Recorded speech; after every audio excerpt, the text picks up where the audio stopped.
So he did more trade with Russia than with the EU. Ukraine did. Of course. It's not even the matter of trade volume, although for the most part it is. It is the matter of cooperation ties, which the entire Ukrainian economy was based on. The cooperation ties between the enterprises were very close since the times of the Soviet Union. One enterprise there used to produce components to be assembled both in Russia and Ukraine and vice versa. They used to be very close ties. A coup d'etat was committed, although I shall not delve into details now, as I find doing it inappropriate, the US told us. Calm Yanukovych down, and we will calm the opposition. Let the situation unfold in the scenario of a political settlement. We said, all right, agreed, let's do it this way. As the Americans requested, Yanukovych did use neither the armed forces nor the police, yet the armed opposition committed a coup in Kiev. What is that supposed to mean? Who do you think you are? I wanted to ask the then U.S. leadership.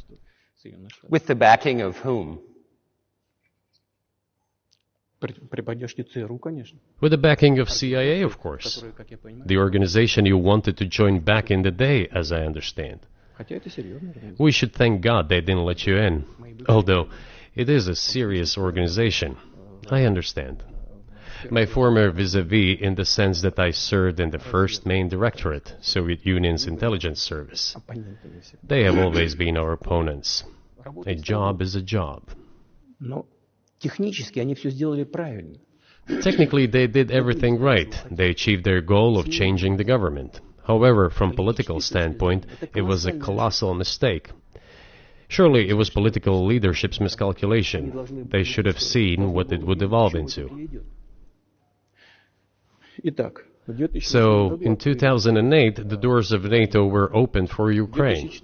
In 2014, there was a coup. They started persecuting those who did not accept the coup, and it was indeed a coup. They created a threat to Crimea, which we had to take under our protection. They launched a war in Donbass in 2014 with the use of aircraft and artillery against civilians. This is when it all started.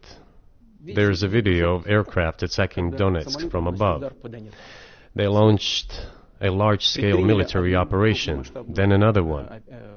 When they failed, they started to prepare the next one. All this against the background of military development of this territory and opening of NATO's doors. How could we not express concern over what was happening? From our side, this would have been a culpable negligence. That's what it would have been.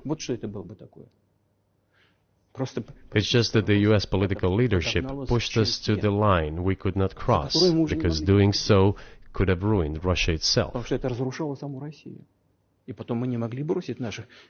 Besides, we could not leave our brothers in faith, in fact, a part of Russian people, in the face of this war machine. But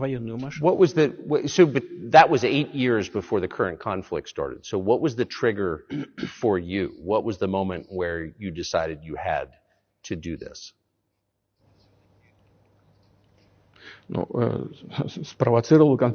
Initially, it was the coup in Ukraine that provoked the conflict. By the way, back then the representatives of 3 European countries, Germany, Poland and France, arrived. They were the guarantors of the signed agreement between the government of Yanukovych and the opposition. They signed it as guarantors. Despite that, the opposition committed a coup, and all these countries pretended that they didn't remember that they were guarantors of the peaceful settlement. They just threw it in the stove right away, and nobody recalls that. I don't know if the U.S. know anything about the agreement between the opposition and the authorities, and its 3 guarantors who, instead of bringing this whole situation back in the political field, supported the coup. Although it was meaningless, believe me, because President Yanukovych agreed to all conditions. He was ready to hold an early election which he had no chance of winning, frankly speaking. Everyone knew that. Then why the coup? Why the victims? Why threatening Crimea? Why launching an operation in Donbass? This I do not understand. That is exactly what the miscalculation is. CIA did its job to complete the coup. I think one of the deputy secretaries of state said that it cost a large sum of money, almost 5 billion. But the political mistake was colossal. Why would they have to do that? All this could have been done legally, without victims, without military action, without losing Crimea. We would have never considered to even lift a finger if it hadn't been for the bloody developments on Maidan. Because we agreed with the fact that after the collapse of the Soviet Union, our borders should be along the borders of former Union's republics. We agreed to that. But we never agreed to NATO's expansion, and moreover, we never agreed that Ukraine would be in NATO. We did not agree to NATO bases there without any discussion with us. For decades, we kept asking, don't do this, don't do that. And what triggered the latest events? Firstly, the current Ukrainian leadership declared that it would not implement the Minsk agreements, which had been signed, as you know, after the events of 2014 in Minsk, where the plan of peaceful settlement in Donbass was set forth. But no, the current Ukrainian leadership, foreign minister, all other officials, and then president himself said that they don't like anything about the Minsk agreements. In other words, they were not going to implement it. A year or a year and a half ago, former leaders of Germany and France said openly to the whole world that they indeed signed the Minsk agreements, but they never intended to implement them. They simply led us by the nose. Was there anyone for you to talk to? Did you call a U.S. President, Secretary of State and say, if you keep militarizing Ukraine with NATO forces, this is going to be we're going to act?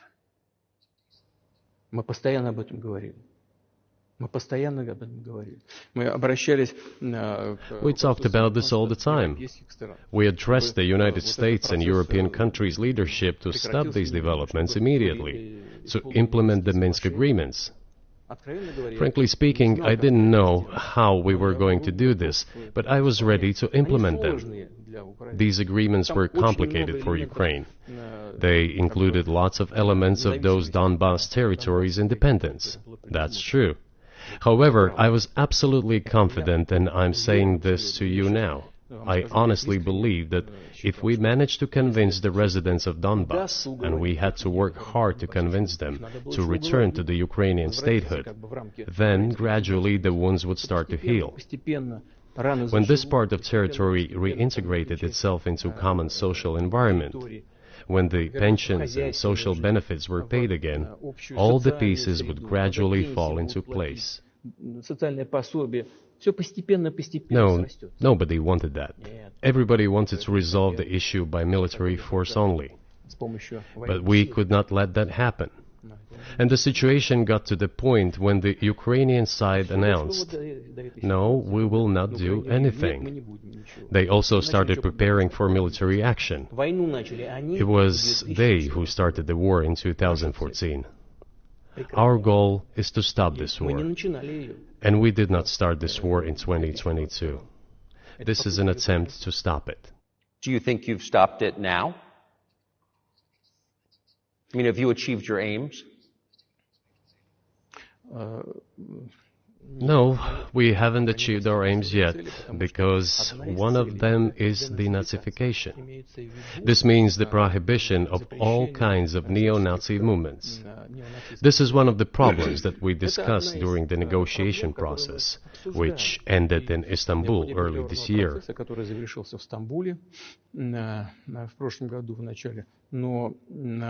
And it was not our initiative, because we were told by the Europeans, in particular, that it was necessary to create conditions for the final signing of the documents. My counterparts in France and Germany said, how can you imagine them signing a treaty with a gun to their heads? The troops should be pulled back from Kiev. I said, all right. We withdrew the troops from Kiev. As soon as we pulled back our troops from Kiev, our Ukrainian negotiators immediately threw all our agreements reached in Istanbul into the bin and got prepared for a long-standing armed confrontation with the help of the United States and its satellites in Europe. That is how the situation has developed, and that is how it looks now. But what is, pardon my ignorance, what is denazification? What would that mean? What is... Да, вот я как раз хочу сейчас об этом сказать. Это очень важный вопрос. Денацификация. That is what I want to talk about right now. It is a very important issue. Denazification. After gaining independence, Ukraine began to search, as some Western analysts say, its identity. And it came up with nothing better than to build this identity upon some false heroes who collaborated with Hitler.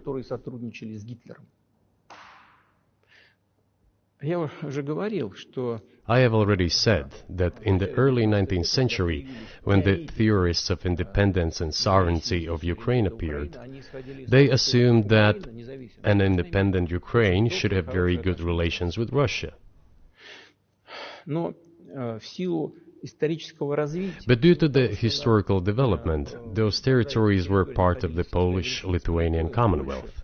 Poland, where Ukrainians were persecuted and treated quite brutally as well as were subject to cruel behavior. There were also attempts to destroy their identity. All this remained in the memory of the people. When World War II broke out, part of this extremely nationalist elite collaborated with Hitler, believing that he would bring them freedom. The German troops, even the SS troops, made Hitler's collaborators do the dirtiest work of exterminating the Polish and Jewish population. Hence this brutal massacre of the Polish and Jewish population, as well as the Russian population too.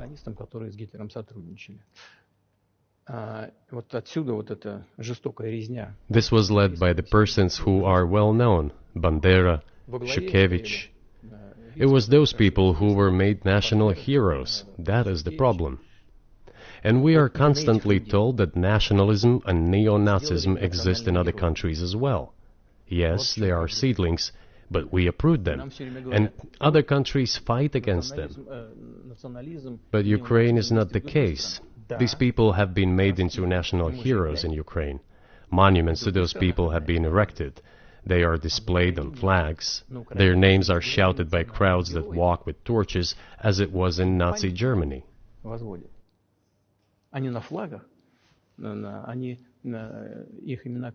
These were people who exterminated Poles, Jews, and Russians.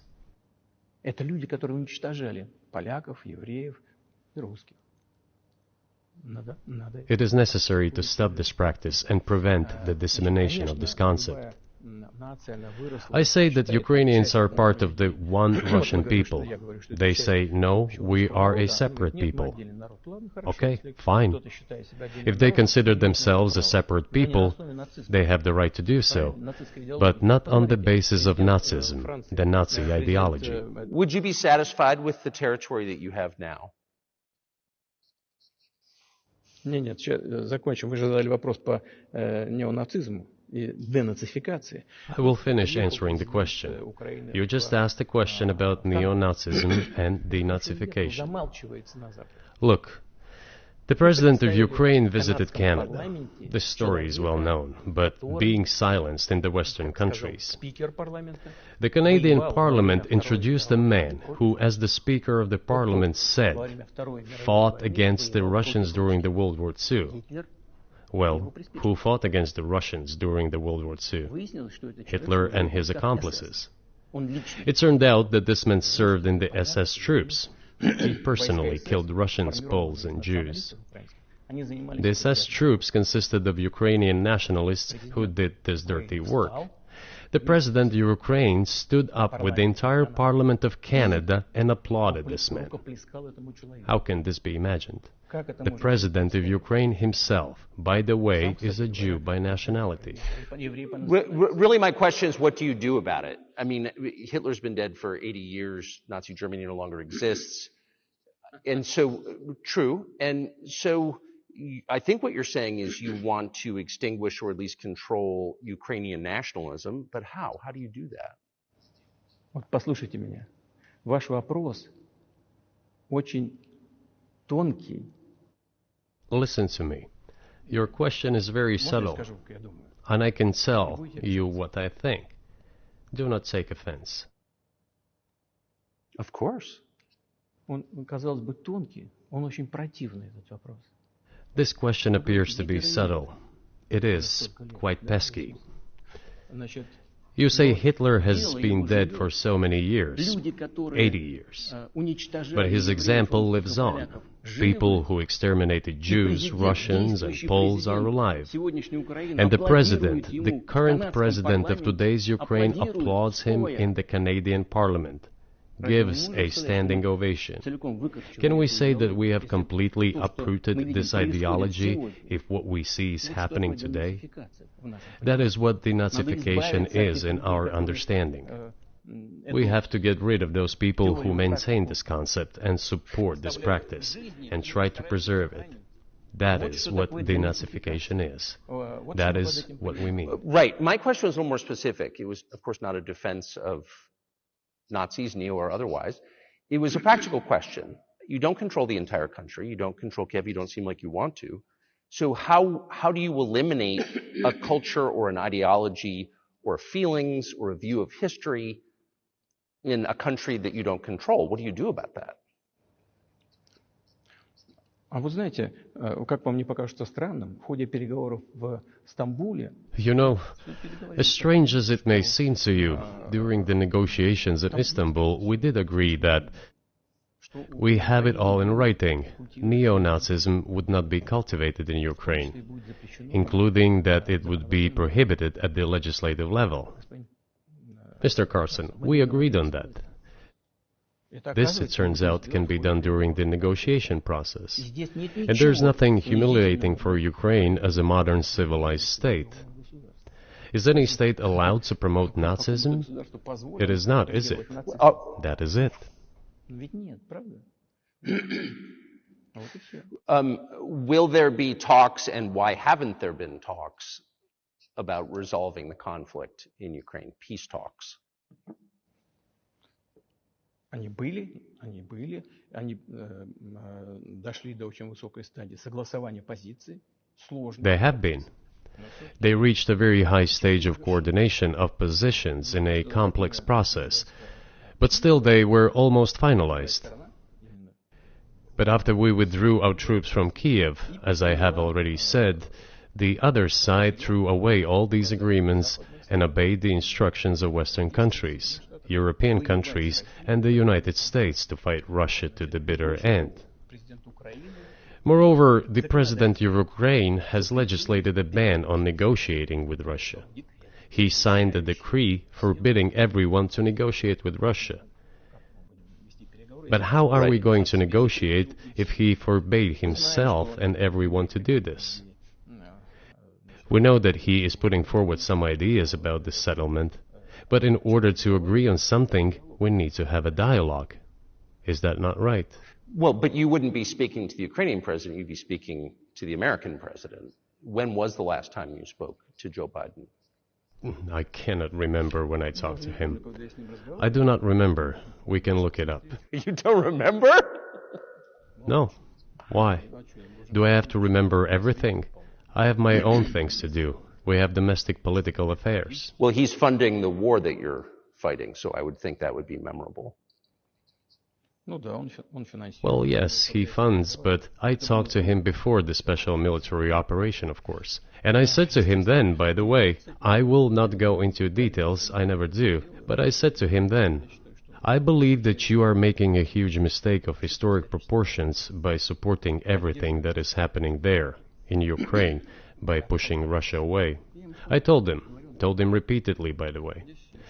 I think that would be correct if I stop here. What did he say? Ask him, please. It is easier for you. You are a citizen of the United States. Go and ask him. It is not appropriate for me to comment on our conversation. But you haven't spoken to him since before February of 2022.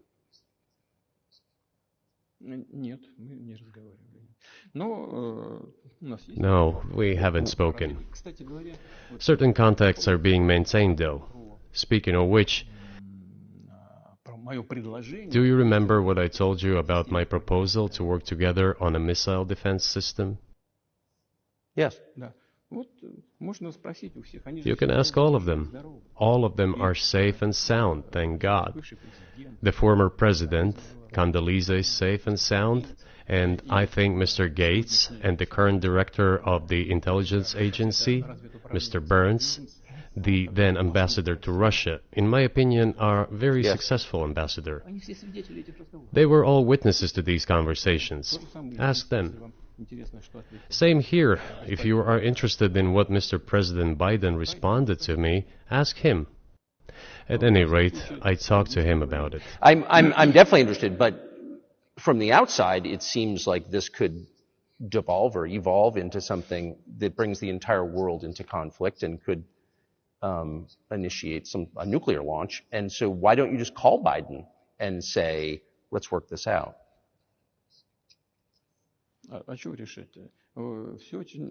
What's there to work out? It's very simple. I repeat. We have contacts through various agencies. I will tell you what we are saying on this matter and what we are conveying to the U.S. leadership. If you really want to stop fighting, you need to stop supplying weapons. It will be over within a few weeks. That's it. And then we can agree on some terms. Before you do that, stop. What's easier? Why would I call him? What should I talk to him about? Or beg him for what? And what messages do you get back? You're going to deliver such and such weapons to Ukraine? Oh, I'm afraid, please don't. What is there to talk about? Do you think NATO is worried about this becoming a global war or a nuclear conflict? At least that's what they're talking about. And they're trying to intimidate their own population with an imaginary Russian threat. This is an obvious fact. And thinking people, not Philistines, but thinking people, analysts, those who are engaged in real politics, just smart people, understand perfectly well that this is a fake. They're trying to fuel the Russian threat. The threat I think you're referring to is a Russian invasion of Poland, Latvia, expansionist behavior. Can you imagine a scenario where you sent Russian troops to Poland?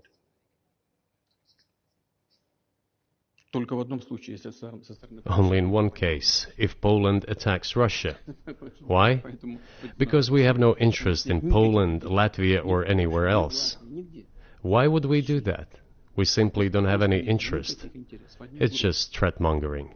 Well, the argument, I know you know this, is that, well, he invaded Ukraine. He has territorial aims across the continent. And you're saying unequivocally you don't.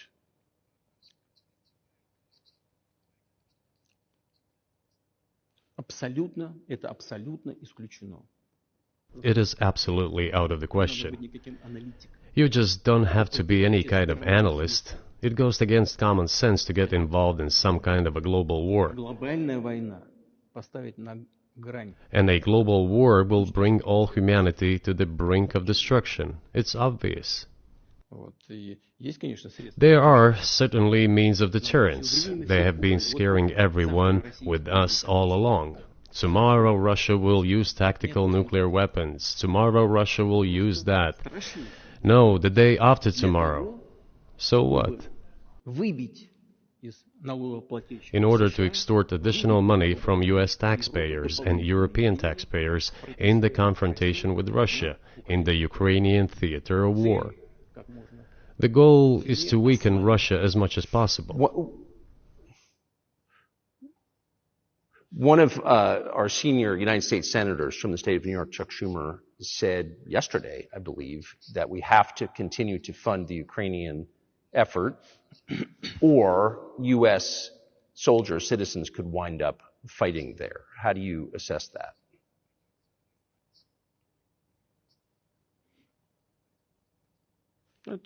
Это провокация. This is a provocation, and a cheap provocation at that.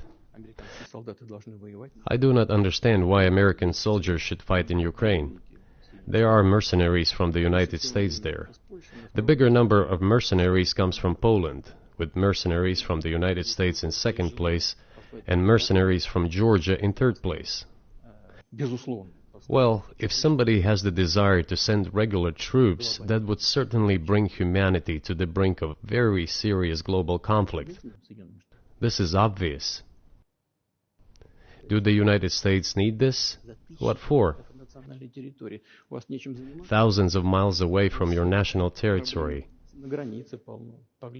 Don't you have anything better to do? You have issues on the border, issues with migration, issues with the national debt, more than $33 trillion. You have nothing better to do, so you should fight in Ukraine? Wouldn't it be better to negotiate with Russia? Make an agreement, already understanding the situation that is developing today, realizing that Russia will fight for its interests to the end? And realizing this, actually return to common sense, start respecting our country and its interests, and look for certain solutions. It seems to me that this is much smarter and more rational. Who blew up Nord Stream? You for sure. I was busy that day. Nate, do you have I did not blow up Nord Stream. Thank you, though. У вас лично, может быть, есть алиби. У вас лично. You personally may have an alibi, but the CIA has no such alibi. Do you have evidence that NATO or the CIA did it?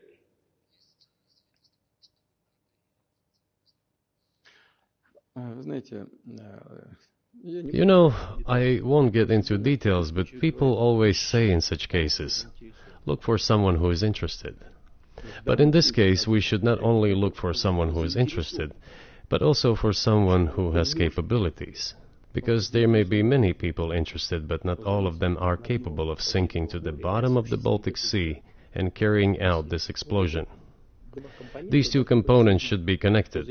Who is interested and who is capable of doing it? But I'm confused. I mean, that's the biggest act of industrial terrorism ever, and it's the largest emission of CO2 in history. Okay, so if you had evidence, and presumably given your security services, your intel services, you would, that NATO, the US, CIA, the West, did this, why wouldn't you present it and win a propaganda victory?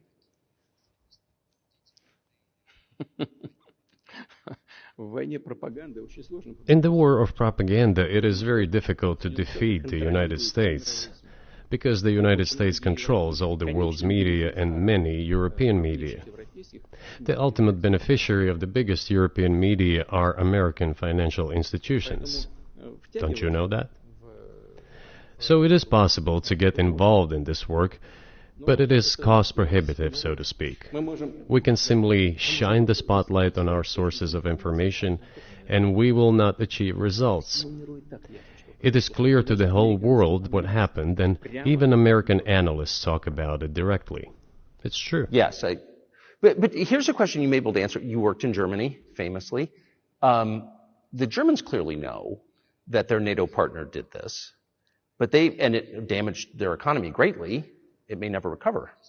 Why are they being silent about it? That's very confusing to me. Why wouldn't the Germans say something about it? This also confuses me. But today's German leadership is guided by the interests of the collective West rather than its national interests. Otherwise, it is difficult to explain the logic of their action or inaction. After all, it is not only about Nord Stream 1, which was blown up, and the Nord Stream 2 was damaged, but one pipe is safe and sound, and gas can be supplied to Europe through it. But Germany does not open it. We are ready, please. There's another route through Poland called Yamal Europe, which also allows for large flow. Poland has closed it, but Poland packs from the German hand. It receives money from the pan-European funds, and Germany is the main donor to these pan-European funds. Germany feeds Poland to a certain extent, and they close their route to Germany. Why? I don't understand. Ukraine, to which the Germans supply weapons and give money. Germany is the second sponsor of the United States in terms of financial aid to Ukraine. There are two gas routes through Ukraine. They simply closed one route, the Ukrainians. Open the second route and please get gas from Russia. They do not open it. Why don't the Germans say, look guys, we give you money and weapons, open up the valve, please, let the gas from Russia pass through for us. We're buying liquefied gas at exorbitant prices in Europe, which brings the level of our competitiveness and economy in general down to zero. Do you want us to give you money? Let us have the decent existence. Make money for our economy, because this is where the money we give you comes from. They refuse to do so. Why? Ask them. That is what is like in their heads. Those are highly incompetent people.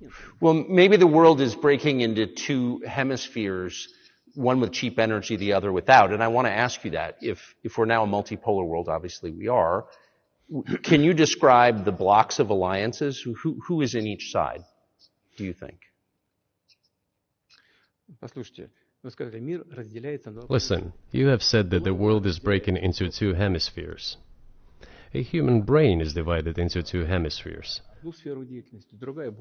One is responsible for one type of activities, the other one is more about creativity and so on.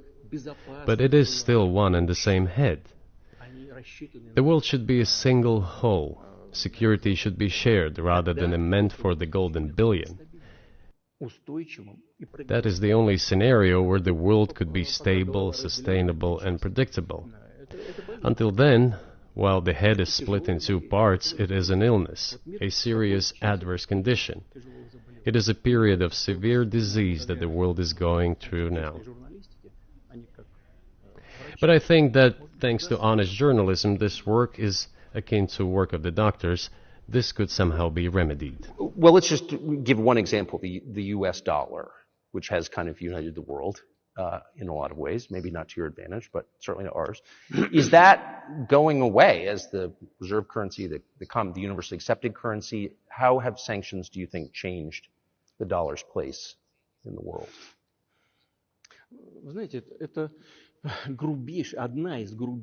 You know, to use the dollar as a tool of foreign policy struggle is one of the biggest strategic mistakes made by the U.S. political leadership.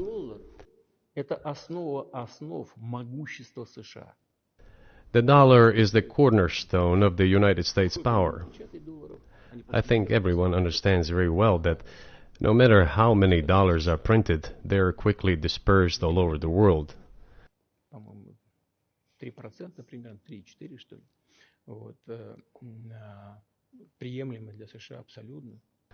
Inflation in the United States is minimal. It's about 3 or 3.4%, which is, I think, totally acceptable for the U.S. But they won't stop printing. What does the debt of $33 trillion tell us about? It is about the emission.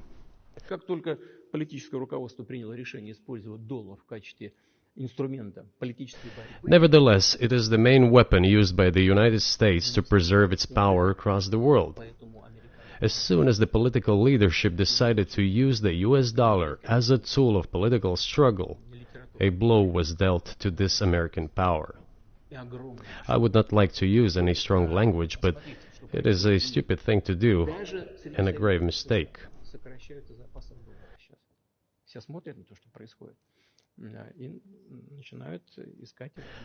Look at what is going on in the world. Even the United States allies are now downsizing their dollar reserves. Seeing this, everyone starts looking for ways to protect themselves. But the fact that the United States applies restrictive measures to certain countries such as placing restrictions on transactions, freezing assets, etc., causes great concern and sends a signal to the whole world. What did we have here? Until 2022, about 80% of Russian foreign trade transactions were made in US dollars and euros.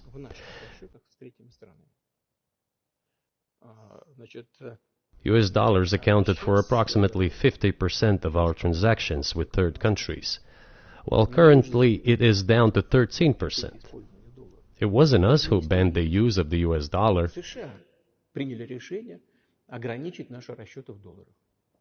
We had no such intention.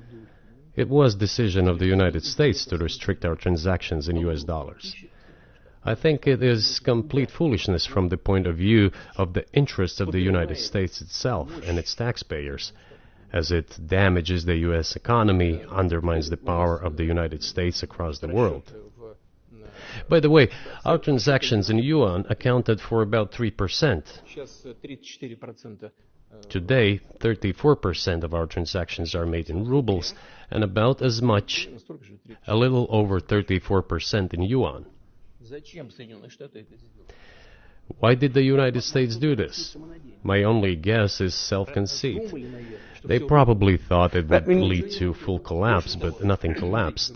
Moreover, other countries, including oil producers, are thinking of and already accepting payments for oil in yuan. Do you even realize what is going on or not? Does anyone in the United States realize this? What are you doing? You are cutting yourself off. All experts say this. Ask any intelligent and thinking person in the United States what the dollar means for the U.S. But You're killing it with your own hands.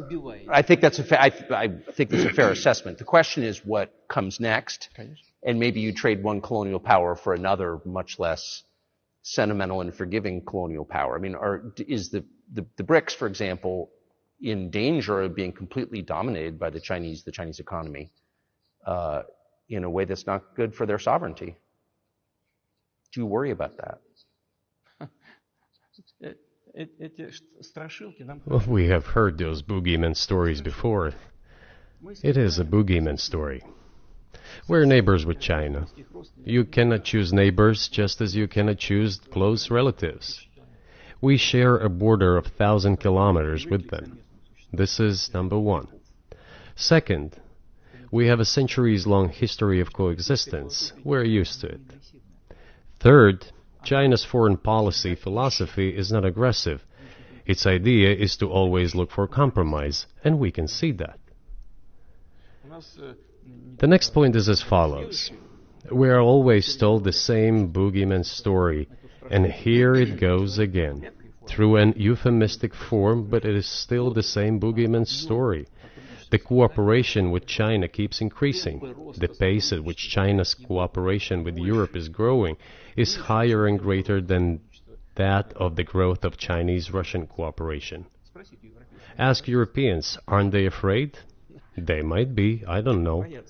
But they are still trying to access China's market at all costs, especially now that they are facing economic problems. Chinese businesses are also exploring the European market. Do Chinese businesses have small presence in the United States? Yes, the political decisions are such that they are trying to limit their cooperation with China. It is to your own detriment, Mr. Tucker, that you are limiting cooperation with China. You are hurting yourself. It is a delicate matter, and there are no silver bullet solutions, just as it is with the dollar. So, before introducing any illegitimate sanctions, illegitimate in terms of the Charter of the United Nations, one should think very carefully. For decision makers, this appears to be a problem. So you said a moment ago that the world would be a lot better if it weren't broken into competing alliances, if there was cooperation globally. One of the reasons you don't have that is because the current American administration is dead set against you. Do you think if there were a new administration after Joe Biden that you would be able to reestablish communication with the U.S. government? Or does it not matter who the president is? Сейчас скажу, но чтобы закончить предыдущий вопрос. I will tell you, but let me finish the previous thought. We, together with my colleague and friend, President Xi Jinping, set a goal to reach $200 billion of mutual trade with China this year. We have exceeded this level. According to our figures, our bilateral trade with China totals already $230 billion, and the Chinese statistics says it is $240 billion. One more important thing. Our trade is well balanced, mutually complementary in high-tech, energy, scientific research and development. It is very balanced. As for BRICS, where Russia took over the presidency this year, the BRICS countries are, by and large, developing very rapidly. Look, if memory serves me right, back in 1992, the share of the G7 countries in the world economy amounted to 47%, whereas in 2022 it was down to, I think, a little over 30%. The BRICS countries accounted for only 16% in 1992, but now their share is greater than that of the G7. It has nothing to do with the events in Ukraine. This is due to the trends of global development and world economy, as I mentioned just now. And this is inevitable. This will keep happening. It is like the rise of the sun. You cannot prevent the sun from rising. You have to adapt to it. How do the United States adapt? With the help of force, sanctions, pressure, bombings, and use of armed forces. This is about self-conceit. Your political establishment does not understand that the world is changing under objective circumstances. And in order to preserve your level, even if someone aspires, to the level of dominance, you have to make the right decisions in a competent and timely manner. Such brutal actions, including with regard to Russia and, say, other countries, are counterproductive. This is an obvious fact. It has already become evident. You just asked me if another leader comes and changes something. It is not about the leader. It is not about the personality of a particular person. I had a very good relationship with, say, Bush. I know that in the United States, he was portrayed as some kind of a country boy who does not understand much. I assure you that this is not the case. I think he made a lot of mistakes with regard to Russia, too. I told you about 2008 and the decision in Bucharest to open the NATO's doors for Ukraine and so on. That happened during his presidency. He actually exercised pressure on the Europeans. But in general, on a personal human level, I had a very good relationship with him. He was no worse than any other American or Russian or European politician. I assure you, he understood what he was doing as well as others. I had such personal relationship with Trump as well. It is not about the personality of the leader. It is about the elite's mindset. If the idea of domination at any cost, based also on forceful actions, dominates the American society, nothing will change. It will only get worse. But if, in the end, one comes to the awareness that the world has been changing due to the objective circumstances, and that one should be able to adapt to them in time, using the advantages that the U.S. still has today, then perhaps something may change.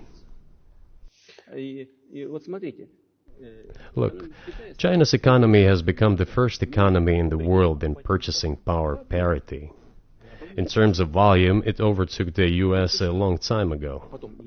The USA comes second, then India, 1.5 billion people, and then Japan, with Russia in the fifth place. Russia was the first economy in Europe last year, despite all the sanctions and restrictions. Is it normal from your point of view, sanctions, restrictions, impossibility of payments in dollars, being cut off from SWIFT services, sanctions against our ships carrying oil, sanctions against airplanes, sanctions in everything, everywhere. The largest number of sanctions in the world which are applied against Russia. And we have become Europe's first economy during this time. The tools that US uses don't work. Well, one has to think about what to do. If this realization comes to the ruling elites, then yes, then the first person of the state will act in anticipation of what the voters and the people who make decisions at various levels expect from this person. Then maybe something will change.